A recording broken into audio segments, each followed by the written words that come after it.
आज मी तुम्हाला माझ्या पद्धतीचं वडापावचे रेसिपी शेअर करते आहे। एकदा या पद्धतीने वडापाव करून बघा, तुम्हाला ही पद्धत नक्की आवडेल। खूप सिंपल आहे। Step by step recipe me share केलेली आहे। इथे आपण सुरू करूया रेसिपीला। आधी आपण चटणी बनवून घेऊत आणि चटणी बनवायसाठी मी पुदिना आणि कोथिंबीर घेतलेला आहे। धुवून ठेवलेला आहे कोथिंबीर आणि पुदिना। हा 2 हिरव्या मिरच्या चिरलेल्या आहेत। एक लहान चमचा आमचूर पावडर। आमचूर पावडरच्या ऐवजी लिंबाचा रस सुद्धा घालता येतो। थोडंसं साधं मीठ, थोडंसं काळं मीठ।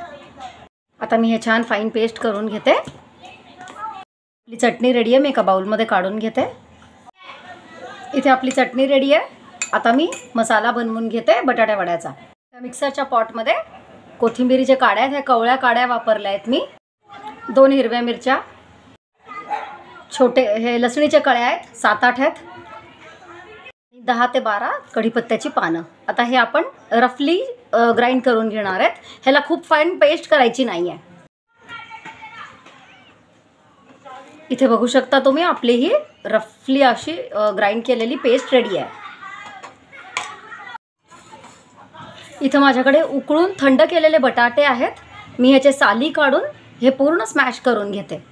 सगळे उकडलेले आलू सोलून रेडी आहेत। आता मी ह्यांना मॅश करून घेते। हे बटाटा मॅश होऊन रेडी आहे आपला। मी एकीकडे तेल तापवायला ठेवलं आहे। तेल तापलं की जो मसाला आपण रुबून घेतला आहे तो मसाला आपण परतून घेऊया। ओवा आहे, लहान चमचा ओवा घातलेला आहे। ओवा स्किप करू नका। ओवा थोडासा परतून घ्यायचा आहे।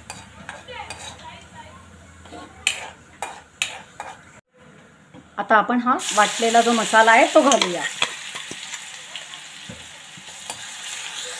मसाला थोडासा परतला की यात मीठ, थोडीशी धने जिरे पूड आणि थोडंसं आमचूर पावडर,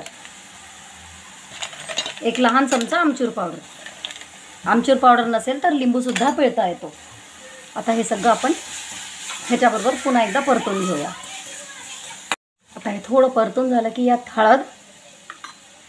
हळद घालून आता मी गॅस बंद करून टाकते आणि हे पूर्ण थंड करून मग हे आपण बटाट्यात मिक्स करून घेऊया। आता आपण वडे बनवायसाठी बॅटर बनवून घेऊया। बेसन घालूया एका बाउलमध्ये। इथे मी 2-2.5 वाटी बेसन आहे मी इकडे घेतलेलं। बेसन घेतलेलं आहे। चिमूटभर हळद, थोडंसं मीठ, एक लहान चमचा तिखट, थोडंसं हिंग। आता आपण हे सगळं मिक्स करून थोडं घट्टसरच पीठ कालवून घ्यायचं आहे आपल्याला। आपण नॉर्मली भजीला कसं भिजवतो तसंच, पण थोडं आपण हे घट्ट ठेवणार आहे। हे बघा, ही कन्सिस्टन्सी ठेवायची आहे आपल्याला। खूप पातळ नाही आणि खूप घट्ट नाही। आता मी एकीकडे तेल तापायला ठेवून देते, तोपर्यंत ह्याला झाकून बाजूला ठेवून देते 1-10 मिनिटं। हा जो मसाला आहे आपण करून ठेवलेला, हा मसाला गरम असताना बटाट्यात बिलकुल घालायचा नाही।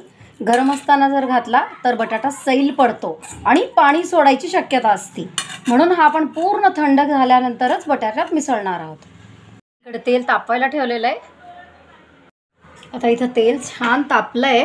आता मी जी वडापावची जी लाल चटणी असती, त्या चटणीसाठी आपल्याला जे भजे पाहिजेत ते काढून घेते। हे आपल्याला रफली कसंही घालायचं आहे, कारण आपण हे मिक्सर फिरवणार आहोत।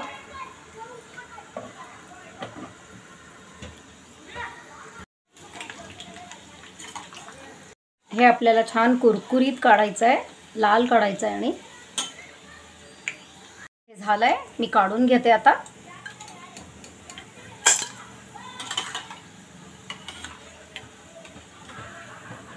आता आपण जे तळून घेतलेले आहेत ती भुरभुरी घालून घेते मी। यात 8 ते 10 लसणीच्या पाकळ्या आहेत, भाजलेले शेंगदाणे, ही वाळलेल्या खोबऱ्याची पावडर आहे, ही पण मी भाजून घेतलेली आहे। चवीपुरतं मीठ, तिखट, अगदी चिमूटभर हळद। हे सगळं आपण एक कोरडी चटणी बनवून घेऊया ह्याची। ही आपली लाल चटणी रेडी आहे, पावडरवाली।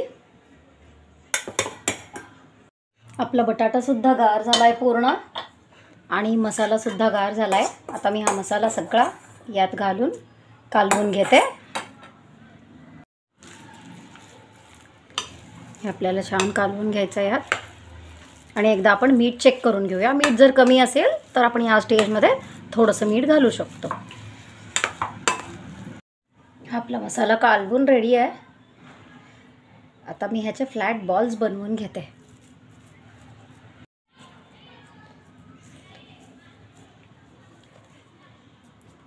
हे अशा टाईपचे आपण फ्लॅट असे हे करून ठेवून घेऊया, टिक्की करून ठेवूया. हे बघा, हे मी इकडं काही हे फ्लॅट करून टिक्की बनवून ठेवून घेतले. आता आपण हे तळून घेऊया. आता मी हे बटाटे वडे तळून घेते.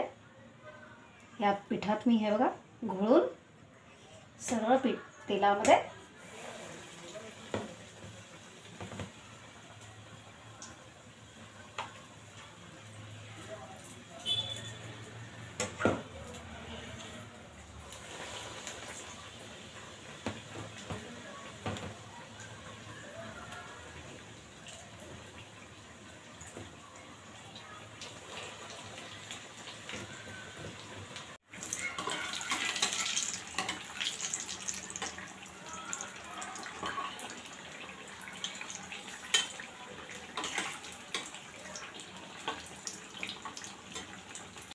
हे आपले वडे तळून झालेत. मी हे काढून घेते.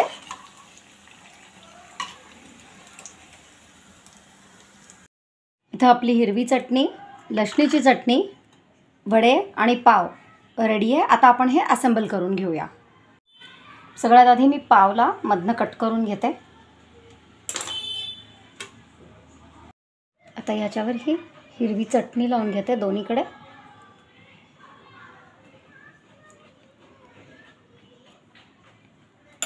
आता ही कोरडी चटणी,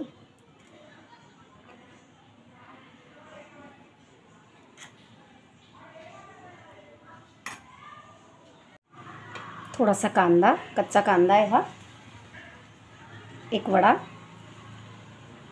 या वड्यावर मी थोडीशी चटणी घालते पुन्हा.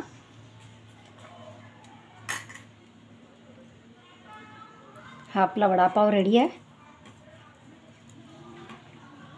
हा आपला वडापाव रेडी आहे. आपण अजून एक बनवून घेऊया. इथे पावमधनं मी चटणी लावून घेते दोन्ही, हिरवी चटणी आणि ही लाल चटणी. आता यात कच्चा कांदा थोडासा आणि वडा. त्या वड्यावर मी थोडीशी चटणी घालून घेते अजून.